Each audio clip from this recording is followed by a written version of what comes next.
Hi. All right. Glad you're here. Whoa, sorry, shaking the camera. Welcome to day 10.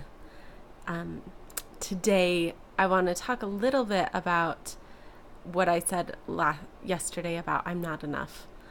I think sometimes we translate that into, sometimes we're thinking I'm not enough, which is true. I'm not enough. Just like what Moses said, now I know that man is nothing. Um, yeah, we're not enough, but Christ is enough. But I think sometimes we take that one step further into I'm not enough for God to love me.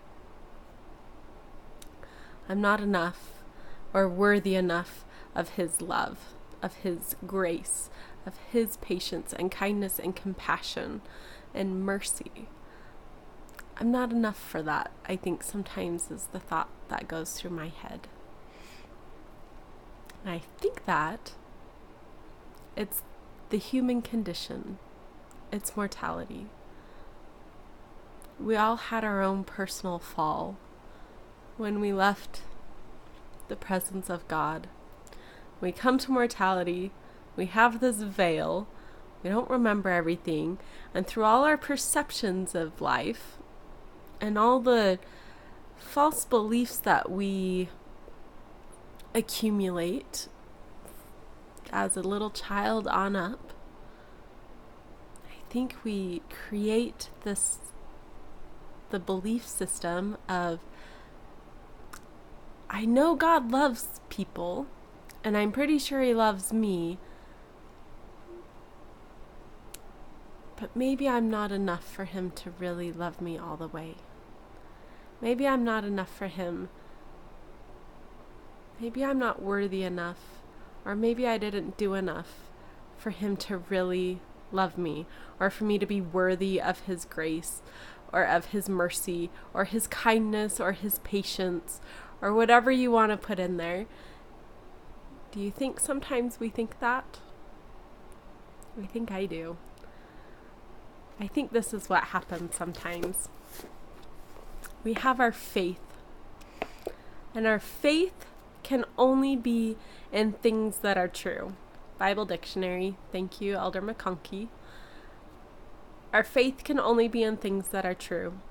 Faith is a result of a gift from God. It's what God gives you.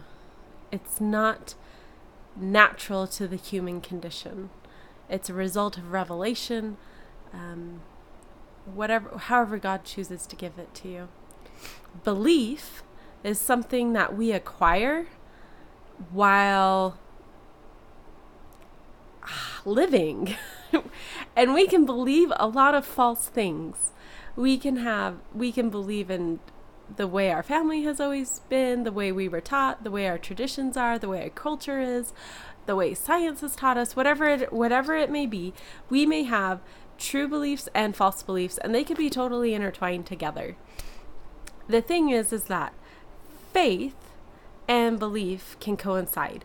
We can have faith in true things, but we can also believe or have unbelief in things that aren't true. So let's take the example of the brother of Jared. We can believe that God really came to the brother of Jared, that God really showed the brother of Jared all things from the beginning to the end, and that He really touched those stones. We can believe all those things, right? And yet we can have faith in all those things because they're true. And then we can have at the same time the belief that won't really happen to us. Well, that's not for me, or that can't really happen to me though. I'm not that righteous, or God isn't going to appear to me and show me the beginning from the end. So that would be our belief. So our belief gets in the way of our faith. It could also be something as simple as, I know that God answers prayers.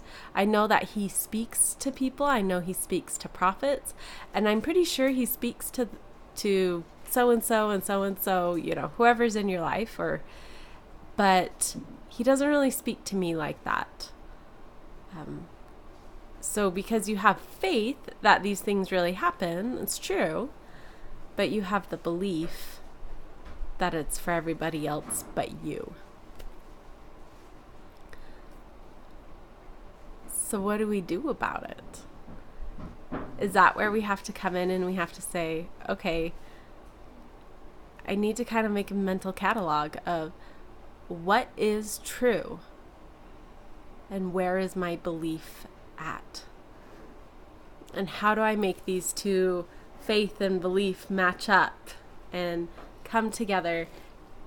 Well, you want your faith to stay over here. You don't want them to come together. You want your faith to stay over here, right? You want your faith. You need to have your faith in things that are true. And you can only have faith in things that are true. But then you have your belief over here, and which could be true and false things. You want them to come over here and you want them to match. You want your faith to triumph and to encompass your belief. So that's what I'm going to work on. I'm going to work on mentally cataloging my belief system. What am I believing? And is it holding my faith hostage? Am I not letting faith work its miracles because of my beliefs? Anyway, have a good night.